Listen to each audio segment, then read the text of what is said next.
Olá a todos e bem-vindos de volta ao Lost Gen Reddit Stories. Esta postagem é do subreddit Am and the A-Hole e foi feita pelo usuário personalidade número 2536, eu sou o babaca, por engravidar no mesmo ano do casamento da minha melhor amiga.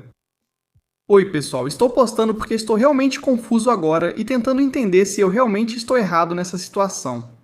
Meu marido e minha família discordam, mas minha melhor amiga está acabando nossa amizade por isso. Estou tentando entender se fui eu que estraguei tudo. Desculpe se me alongar. Minha melhor amiga, 31 anos mulher, e eu, 31 anos mulher, somos melhores amigas há mais de 12 anos desde que tínhamos 19 anos e éramos colegas de quarto na faculdade. Ela mora a 2.100 km de mim, então quase toda a nossa amizade foi à distância, exceto pelo ano em que dividimos a faculdade. Minha melhor amiga sempre esteve ao meu lado em situações difíceis, assim como eu estive ao lado dela. Ela me ajudou, aos 20 anos, a sair de um lar abusivo. Anos depois, quando precisei de internação por depressão, ela também esteve comigo. Estive ao lado dela em todos os términos, nas perdas de amigos, parceiros, quando o pai quase morreu de Covid e na morte dos animais de estimação. Dizer que estivemos lá um pro outro em tudo isso seria pouco, pelo menos aos meus olhos. Também não somos mais aquelas crianças de 19 anos que éramos quando nos conhecemos. Ela fez algumas coisas que me deixaram chateado, mas de certa forma já superei isso. Quando fiz 30 anos, planejei uma viagem para a Disney World para comemorar. A Disney é um lugar especial para nós dois e minha família. O aniversário dela é exatamente 7 dias antes do meu, e tecnicamente eu estava chegando em Orlando no dia do aniversário dela, mas não ia entrar no parque.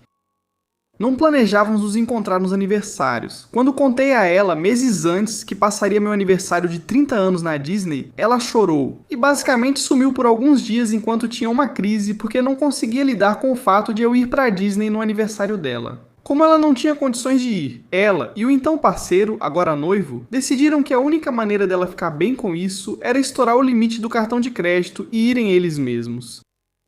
Então eles foram cerca de 6 meses antes da minha viagem com meu marido, e foi lá que ficaram noivos. Isso já faz quase 2 anos. Quando isso aconteceu, eu fiquei super confusa e meio chateada, porque na minha cabeça eu não entendia o motivo. Eu não podia ir para a Disney, e ela não surtava com isso. Mas ela foi aos parques antes de mim e eu não liguei. E se era isso que ela precisava fazer para processar, então tudo bem. Eu simplesmente deixei para lá e voltamos ao normal. Tivemos um momento, quando perdi meu emprego há cerca de 1 ano, em que sinceramente eu estava em um lugar muito escuro, negativo, e acabei despejando muito do meu trauma nela. Isso abalou nossa amizade, com razão, e depois de pedir desculpas e fazer um trabalho de terapia, voltamos ao normal novamente. Isso é para dizer que não fui perfeito na minha amizade com ela, mas acredito que sempre procurei ser atencioso e reconhecer quando errei. Porque sou humano e todos nós erramos, agora estou muito melhor mentalmente e isso não tem sido um problema há mais de 1 ano. Felizmente, tenho feito mais terapia para lidar com depressão e ansiedade, e estou mais saudável na vida e com quem amo. Sobre a situação, estou casado com meu marido há quase 7 anos, ela foi minha madrinha de casamento. Eu sempre quis ter filhos e minha melhor amiga sabia disso, ela nunca quis, e ainda não quer ter filhos, e tudo bem. Meu marido e eu tentamos ter filhos há cerca de 1 ou 2 anos, e então eu perdi meu emprego, então paramos de tentar. Depois consegui um novo emprego e as coisas ficaram mais estáveis. Então finalmente decidimos parar o anticoncepcional e tentar ter um bebê em outubro de 2024 novamente, ela sabia disso. Moro em um estado onde o aborto é totalmente ilegal, ela não. Meu marido e eu sempre quisemos ter 2 filhos, embora ficaremos bem com um só se a gravidez for muito difícil para mim. Sei que mulheres têm filhos após os 35, mas os riscos aumentam. E estando em um estado onde não posso conseguir uma interrupção médica necessária, nós não queríamos ter filhos depois dos 35 se pudéssemos evitar, então o plano era começar a tentar ter filhos. Agora, já que eu já tenho 31. Como mencionei antes, minha melhor amiga está noiva há quase 2 anos, vai fazer 2 anos e meio quando eles se casarem este ano. Eu sou, ou era, a dama de honra dela no casamento, assim como ela foi no meu. Descobri que estava grávida há 3 semanas e meu marido e eu ficamos muito felizes. Eu contei para minha irmã e depois contei para minha melhor amiga, porque achei que se o pior acontecesse, seriam minha irmã e minha melhor amiga que estariam lá por mim. Ao atender o telefone, ela logo perguntou: "Então, para quando é o bebê?" E já começou a falar sobre seu casamento. E se eu ainda estivesse grávida até lá, a minha data prevista para o parto seria mais ou menos 6 semanas antes do casamento dela. Percebi na ligação que ela ficou chateada com minha gravidez. Tenho muitos traumas e lido tentando agradar os outros. Notei que ela estava chateada e tentei acalmá-la, dizendo que sabia que não era o melhor momento. Também não queria ter filho em setembro, pois já havia muitos aniversários na família nesse mês. E basicamente tentei convencê-la de que eu ficaria bem, e até perguntei se ela estava brava comigo, porque eu a conheço e sabia que ela estava.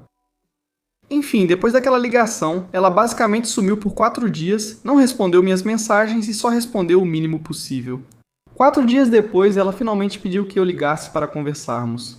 E aí eu passei 1h30 consolando ela e dizendo que não pretendo faltar ao casamento dela, e que isso não muda nada. A única coisa que mudaria é que eu teria que usar fraldas pós-parto debaixo do meu vestido.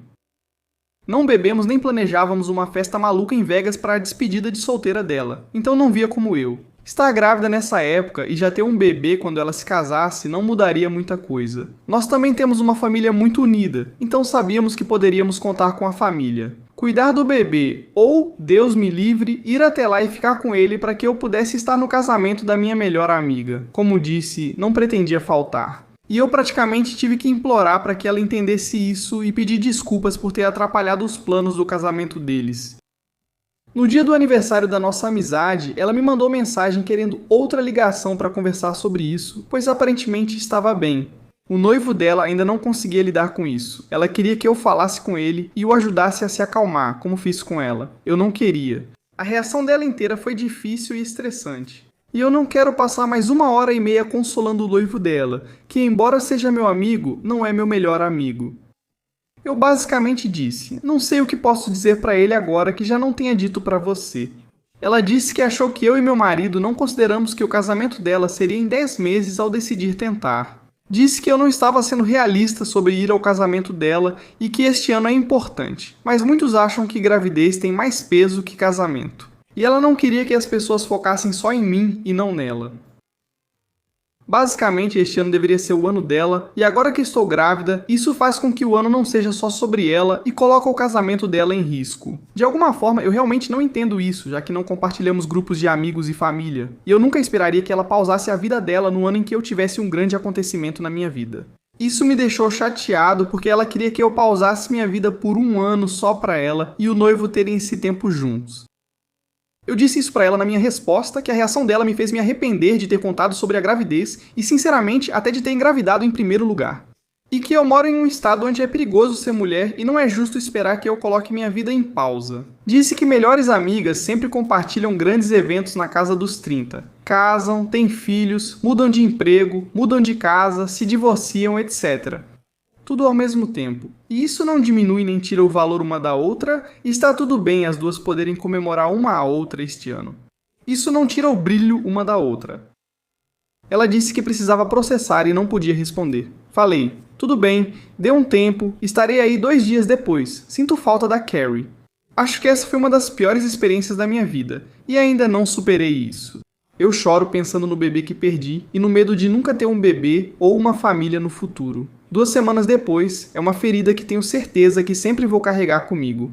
Enviei uma mensagem para ela às 4h da manhã durante um aborto espontâneo, dizendo que achava que era isso que ocorria, mas que eu realmente não queria falar sobre isso. Eu não queria falar sobre isso com ela. Depois da reação dela à notícia inicialmente, eu não confiava em conversar com ela sobre isso e no que ela diria.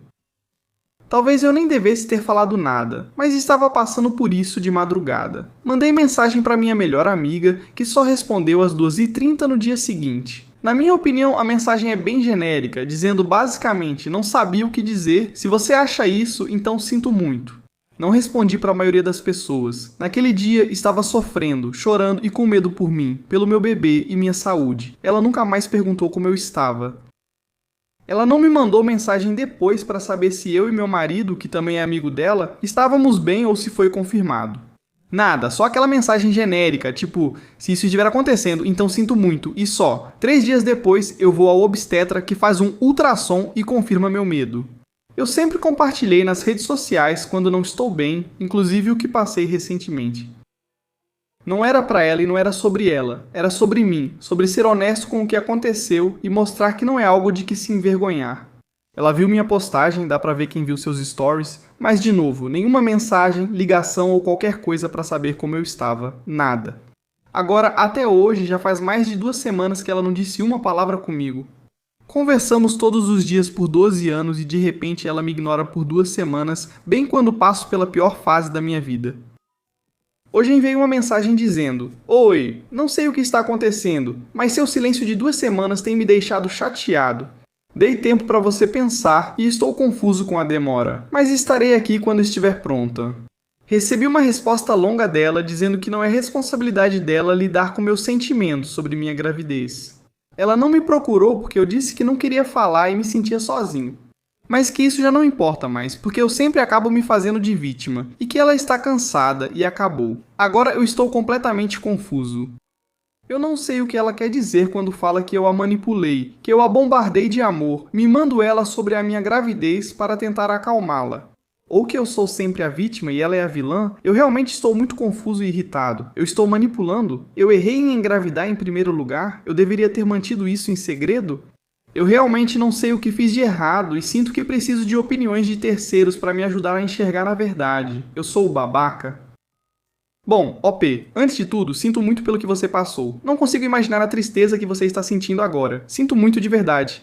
Sobre sua situação, não acho que você seja o babaca, mas vejo um problema maior. Nem considero isso uma amizade de verdade. Isso parece codependência, alguém tentando agradar todos, lidando com um narcisista. Sinceramente, OP.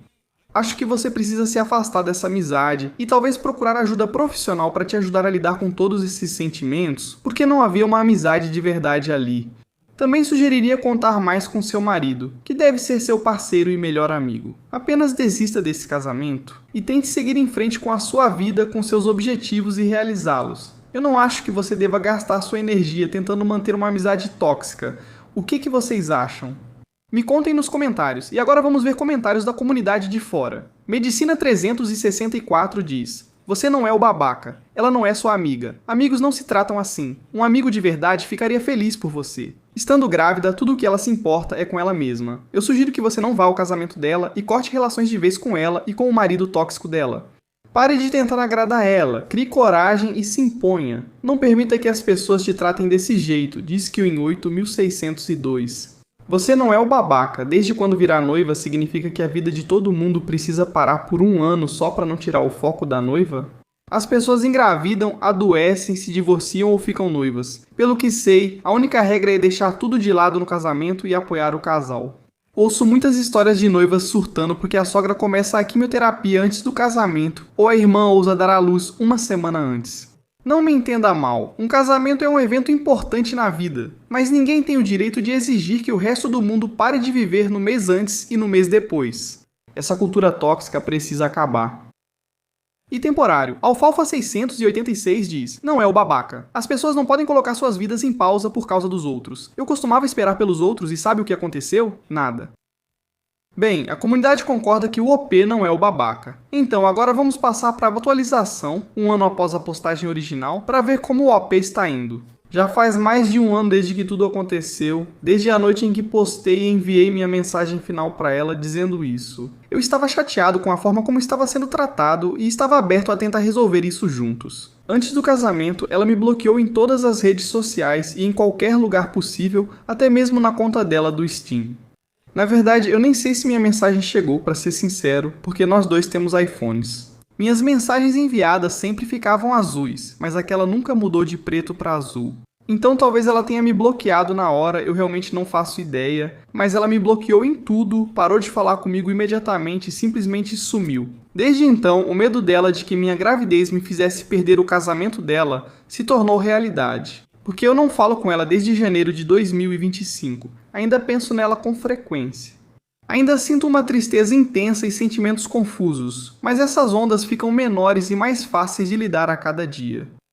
A terapia e o apoio do meu marido e da família me ajudaram a lidar com o luto o quanto pude. É estranho sentir luto por alguém que ainda está vivo, sabe? Mas ela decidiu, eu acho, que nossa amizade de 12 anos não tinha salvação, e eu não tive voz nisso. Eu sei que ela se casou, mas eu não estava lá para isso. Nunca vou entender as decisões dela ou o motivo, mas estou me reconectando com amigos antigos e focando em mim o máximo possível. No ano passado, eu sofri com aquele aborto espontâneo e a perda da amizade. A morte da minha mãe biológica, ser demitido e enfrentar tudo isso sem ela me mostrou do que sou capaz, além de valorizar as amizades verdadeiras e a família que me ajudam a superar. E a melhor novidade de todas, meu bebê arco-íris pode nascer a qualquer momento. Isso mesmo, você leu certo. O bebê que eu tinha tanto medo de nunca ter depois do aborto espontâneo. O primeiro realmente aconteceu, e ela vai chegar a qualquer momento. Fico triste que minha filha não conhecerá minha ex-melhor amiga, e mais ainda por ela nunca conhecer minha filha. Queria que tudo tivesse sido diferente. Também não quero ninguém na vida da minha filha que não a ame ou se importe com ela. Tenho certeza de que minha ex-melhor amiga não faria isso, pelo menos agora. Ser demitida grávida foi muito estressante, mas estou confiante em conseguir um novo emprego. Tenho entrevista final esta semana. Isso vai começar quando eu estiver recuperado, as coisas finalmente estão começando a se encaixar. Obrigado pela perspectiva que você me deu, isso me ajudou a levar as questões para a terapia. Isso me ajudou e também me fez olhar para dentro de mim mesmo, para ser mais forte pela minha filha e pelo meu marido, mas também por mim mesmo. Bem, OP, é ótimo saber que você está em um lugar melhor, feliz com sua vida e consigo mesma. Em breve será mãe, então desejo tudo de melhor para você. Obrigado por compartilhar. Agora vamos encerrar o vídeo com uma postagem para animar. Esta postagem é do subreddit Pet Revenge e é do usuário Pepperstick Headshot, tente me expulsar da minha casa alugada. O que acha de ter o aluguel dobrado e ainda ser demitido? Anos atrás aluguei um duplex de um proprietário muito gente boa. Ele era honesto e razoável, deixei um bom depósito de segurança e me mudei. Infelizmente, ele não era meu contato do dia a dia. Quem cuidava disso era a encantadora e simpática Gisele. Ela era a síndica do local. Depois soube que ela era inquilina e fez um acordo com o proprietário para pagar metade do aluguel. Um ótimo negócio. Ela coletava e depositava os cheques de aluguel, organizava os reparos e cuidava de todas as outras questões do dia a dia. O bairro tinha cerca de 5 duplexes pertencentes a esse homem. Gisele me odiava desde o primeiro dia e, além disso, morava na outra metade do duplex. Sabe aquelas atitudes de pesadelo e mesquinharia de senhorio do fórum? Gisele fazia tudo isso no estilo associação de moradores. Karen, obcecada pelas regras, gritava com meus amigos por estacionarem 1 centímetro além do lado dela no duplex, ligava ou tocava a campainha se meu AP não estivesse em silêncio logo após o horário e reclamava dos cheques de aluguel na mesma caixa de correio. Sempre acontecia de algum eletrodoméstico sumir ou as coisas não serem consertadas em um prazo razoável e por aí vai. Era mais irritante que horrível. Eu pensava que suportaria, pois me mudaria para perto do trabalho ao fim do contrato. Depois, descobri por que ela me odiava. Ela queria que uma amiga se mudasse para o duplex onde fiquei, mas o proprietário recusou. Porque a análise de crédito dela era péssima e a minha era impecável, então ela só queria tornar minha vida miserável por pura maldade. Quando o contrato de aluguel estava acabando, notei que o aquecedor de água vazava. Sequei o chão e coloquei toalhas. Enviei um e-mail para Gisele ao perceber que estava criando um rastro digital. Não obtive resposta. Uma semana depois, reencaminhei o e-mail com uma mensagem amigável. Talvez você não tenha percebido, mas pode ser um problema de aluguel. Nenhuma resposta. Outro e-mail dizendo que eu tinha um amigo encanador que deu uma olhada e recomendou uma solução imediata. Finalmente ela respondeu com: "Eu vou verificar isso." E nada mais. Ela só estava tentando ganhar tempo comigo. Já fazia cerca de 1 mês e eu estava a poucas semanas de me mudar. Vi Gisele regando as flores, me aproximei dela e comentei sobre isso. Ela me ignorou, mas terminou a conversa com uma ameaça. "Espero que esteja mantendo tudo limpo aí. Sou exigente. Na inspeção final, se quiser receber parte do depósito, esteja preparado." Passar no teste da luva branca. Inspeção. Ok, então é assim que vamos jogar, tudo bem. Eu estava tentando descobrir como eu conseguiria uma pequena vingança. Uma semana depois, perto do vencimento do último aluguel, encontrei o proprietário no bairro. Gisele não estava por perto. Nesse momento, pensei em como fazer tudo funcionar. Fui agradecê-lo pessoalmente por alugar o apartamento e disse que apreciava isso. Ele foi simpático, disse que sentia minha partida e que era só avisar se eu precisasse de algo. Checkmate. Perguntei se ele podia entrar e inspecionar o depósito de segurança. Ele respondeu: "Claro." E nós entramos no meu apartamento juntos, enquanto andávamos olhando as coisas. Ele estava super positivo. "Sim, está ótimo, sim. Nenhum problema aqui." Então chegamos ao aquecedor de água. Fiz uma pausa dramática e disse sério: "Espero que possamos chegar a um acordo sobre o chão ao redor do aquecedor de água." Abri o armário e mostrei a ele, explicando o que fazia para conter o vazamento. Levantei as toalhas molhadas que coloquei na noite anterior. E eu disse a ele que já tive experiência com mofo e que era uma coisa horrível. Ele ficou quieto e perguntou: "Você contou para Gisele sobre isso?" "Ah, sim, contei. E aqui estão cópias dos e-mails que enviei para ela." Ele leu e percebeu que eu os tinha guardado em uma pasta. Ele olhou para mim e perguntou: "Tem outras coisas que não foram consertadas?" Eu mostrei para ele alguns outros e-mails que eu tinha guardado. Ele ficou vermelho de raiva e disse: "Ok, acho que com o que vi, estou de acordo em liberar todo o seu depósito de segurança." Percebi que ainda precisava pagar o cheque do aluguel, $150. "Que tal, ao invés de eu te passar um cheque de $750 e você me passar um cheque de 500, eu só te passo um cheque de 250 e ficamos quites?" Ele deu de ombros e disse: "Claro", assinou a papelada e foi embora. Alguns dias depois, deixei meu cheque de $250 na caixa de correio. Mais tarde naquela noite, Gisele bateu na minha porta, espumando de raiva porque eu não fiz o cheque completo. Ela pode me despejar se eu não fizer o cheque pelo valor total, certo? Fiquei nervoso e expliquei, mas omiti que o proprietário fez a inspeção. Os $150 a menos reduziram meu depósito de 500 para $250. Gisele arregalou os olhos enquanto tentava entender o que eu disse. Ela quase explodiu, gritando comigo. Isso não é assim que as coisas são feitas, e você tem que obedecer às regras como todo mundo, e ela tem a palavra final porque é ela quem faz as inspeções. Amigos, ela literalmente estava cuspindo enquanto falava, de tão furiosa que estava. Falei calmamente que o proprietário já tinha feito a inspeção, aprovado o acordo de pagamento e que ela deveria falar com ele. Pedi também que saísse da minha varanda e parasse de me incomodar. E eu fechei a porta bem devagar na cara dela de novo. O cérebro dela travou e ela ficou paralisada tentando processar o que eu tinha acabado de dizer. Essa é uma imagem que vou lembrar para sempre. Antes de me mudar, o proprietário pediu para entrar e consertar o aquecedor de água para o próximo inquilino. Concordei. Enquanto ele trabalhava, conversamos um pouco. Ele disse que a filha dele ia se mudar para meu apartamento e assumir a função de síndica. Eu perguntei sobre Gisele, e o proprietário simplesmente disse: "Ela vai se mudar." Decidiu que não podia mais pagar o aluguel completo. "Op, você jogou de forma magistral. Muito obrigado por compartilhar. Adeus, Gisele." E é isso para o vídeo de hoje. Muito obrigado por dedicar seu tempo para assisti-lo. Agora, se você chegou até esse ponto do vídeo, eu presumo que você gosta dessas histórias que estou lendo.